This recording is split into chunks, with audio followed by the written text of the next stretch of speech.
Hello people of the earth and welcome to QuickSaveTV. This is QuickSave Daily number 9. This is your host Mike Pushkin, and today we're going to talk about differences of consoles and PCs, what place do they take in the market, and just about all of this stuff. I hope you will enjoy it. Okay, now, cool. What inspired me to make this video? There's an interesting article on Kotaku about consoles, and one of the game developers, designers, he actually said that, he believes that consoles will die out. This generation will be the last. Now, I just wanted to contribute to the discussion and just, talk a little bit about that. What do I feel on this topic? What do I think on this topic? Now, let's just start to understand. Let's just begin by dissolving. What's the difference between consoles and PCs? Now, PC, hardware-wise, hardware always can be upgraded. Every year we have something new. We have new video cards, we have new processors. Processing power have moved so much since the year when consoles were released. It was about 7-8 years, was it? It's immense, immense progress. Like right now we can already have 6 cores easily, in some circumstances even 8 cores, okay, in processor wise. The video cards, I'll just not gonna say anything about video cards. We're gonna drool all over the place. Not to mention the Sly mods, not to mention the, crossfire mods, which allows you to stick 2 video cards, which will simultaneously process the, process the stuff. Not to mention several monitors that you can connect to your computer, which allows you to have twice the working space. You can watch something in one monitor, you can work on another. In my case, it's just one monitor, but I'm just saying it's possible. Some people just go so far, they put 5 fucking monitors, all over the place, and they all work. Okay, next, soft. For computers.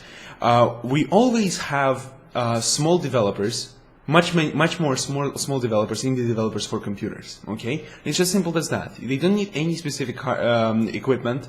They don't need any specific software to develop games for consoles. They don't need to understand how to do that. They can just make it for computers. Very, very simple. Computers, Macs, that's always pioneers in the gaming industry.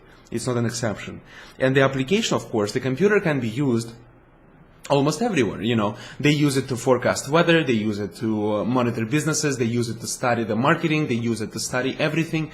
In northern countries, Sweden, Denmark, Norway, they use computers in school, they just study outright with them, really study with them, not like I do, I dick around most of the times. We use business programs, which simulate business models and etc. There's so many applications, okay? You don't see an Xbox in a school used to simulate a business program. It's simple as that. Next, okay, let's go ahead and talk about consoles in the same fashion. Hardware for consoles. So once you take this hardware, you put it inside the console, right? You made the console. Congratulations, you sold it. You cannot upgrade it anytime soon because you have to take the consoles from every customer and just upgrade them. That's not feasible. They don't do that, okay?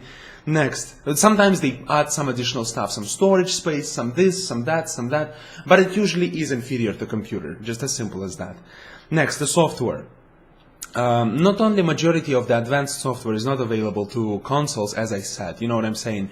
I'm talking about advanced video editing programs, I'm talking about advanced music libraries, movie libraries. They only have the stuff that's designed and developed for them. So usually that's not so many choice for them.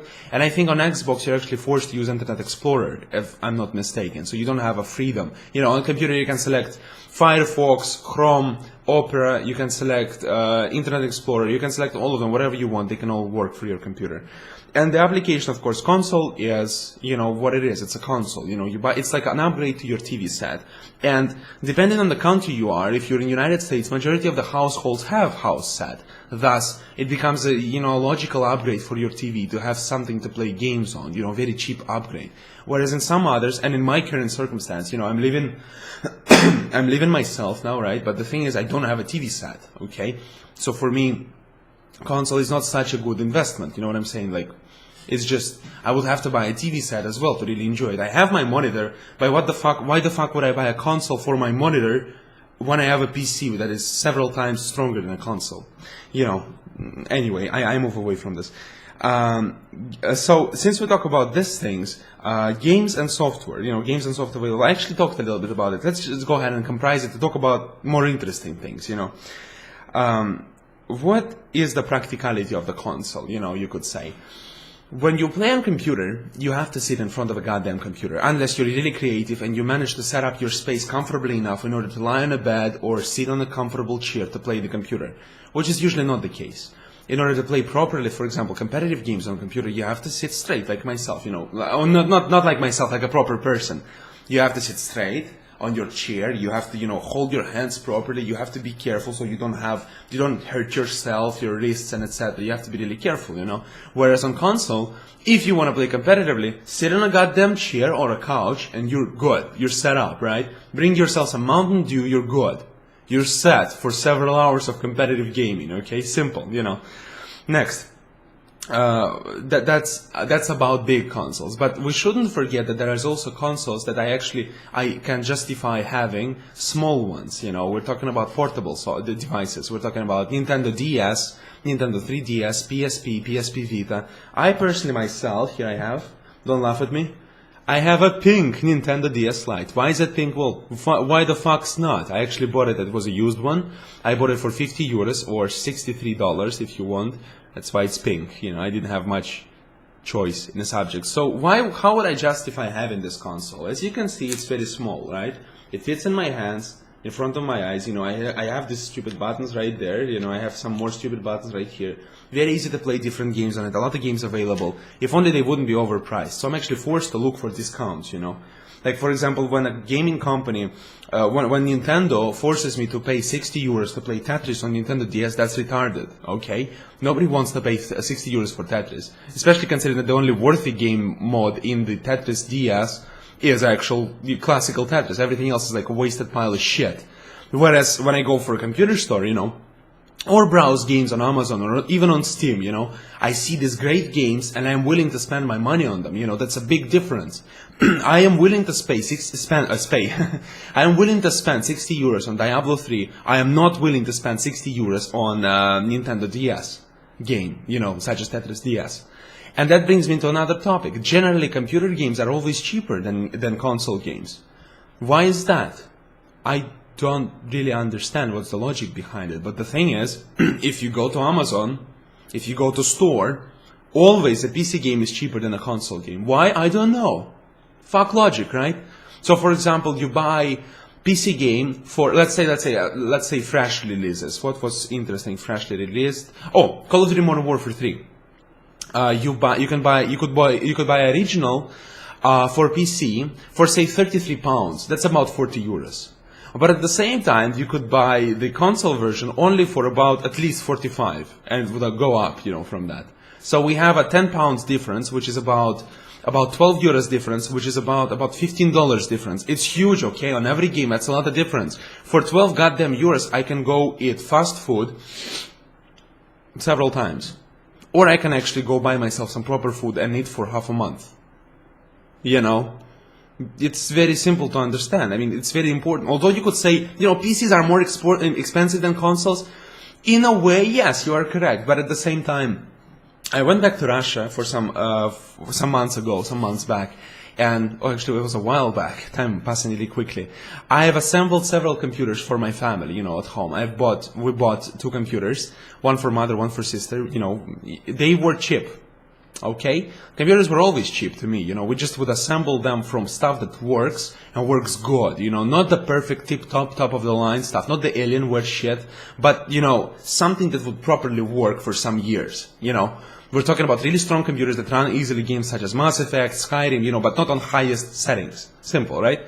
And I spent on one computer, you will not believe that, I spent 260 euros, or in dollars, how much would it be? It would be about $300. And on another computer, I spent slightly more. I spent about 350 euros, which would be about $420. About that. I'm not entirely confident that it's the case. Anyway, the thing is that it was really cheap. We didn't buy monitors, obviously, but, you know, you could say the same thing. For console, you don't have to buy a TV set because everybody has them. Not the same for me. In order to really enjoy the console, I need to buy a TV set. They're fucking expensive. Much more expensive than the console itself. So, if it comes to me, it's the same issue, the same competitive value the Nintendo DS Lite has compared to Nintendo DSi XL, right? DSi XL has the screen that is actually that big, okay? Like that big. Okay? And because of the same technology, just bigger screen, what happens is we have stretched pixels and it looks like shit. Okay? No matter how big monitor you buy for 360, because of the goddamn resolution, it will not look good. Okay? Just because of the hardware. It doesn't matter how big screen I have. If it's shit, it's shit. You know, more shit doesn't make it better. Not because I hate on that, it's just the thing, you know. For me, for example, computer, what is it? It's a source of my income. Right now I use computer to record this video. Later on I will use it to upload the video, okay? And to edit the video, to trim some shitty parts. The thing is, you cannot do so many things with Xbox or PS3 just because of the limitations of software, right? On top of that, if I would actually record the same stuff on PS3 or Xbox, I need to buy additional camera, I need to buy the decoder so I can decode straight to the camera and straight to the computer. I still need to have computer. If I want to edit, I still need to have computer. It's ridiculous, you know what I'm saying? And then, even if you record in the highest possible resolution, just go ahead, you don't believe me, right? Go ahead to goddamn YouTube and compare videos 720p or 1080p of the console games and the same, games on PC.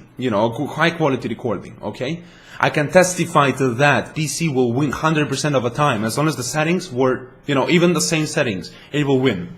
Just because console cannot give the same quality of the picture. It's as simple as that. And when you sit on the couch and you look at the big screen of your TV, flat TV, of course, I know it doesn't seem like this. You enjoy the game, right? I'm not trying to be a dick here, but when you actually see that video of this game on YouTube, it looks shitty. Face it, that's the case. I've seen it. It looks disgustingly bad. Get over it. Next, we're getting a little bit over time, so I guess I'm just going to go ahead and conclude at this point, I guess. That's a big topic, I know, and I'm not trying to offend you console gamers. If you have a TV in your household and you're below 18, you don't earn any money, console is a fucking rational thing to do, if you don't have a PC. Go ahead and buy a console. It's a great idea, to have some games at least to play. It's much better than nothing. I would really love to have these advanced consoles when I was a kid. I just didn't, we couldn't afford them. We had a computer because mother was working with university. She had a lot of stuff to type and etc. etc. But we never really had any consoles, except for Nintendo Entertainment System, NES. So, Well, anyway, I thank you so much for listening. Thank you so much for watching. If you enjoyed the video and the topic discussed, I don't know, and if you would like to see more, please go ahead and subscribe to my channel. I would really appreciate it, and it would help me immensely. And of course, leave your opinion in comments. Would you or would you not like to buy a console? Do you own a console? And what's your opinion on the topic? Don't get offended by what I said. That's just, it seems to be to myself a naked truth, but you could argue it more extensively. Thank you so much for watching. Have a great day, and bye-bye.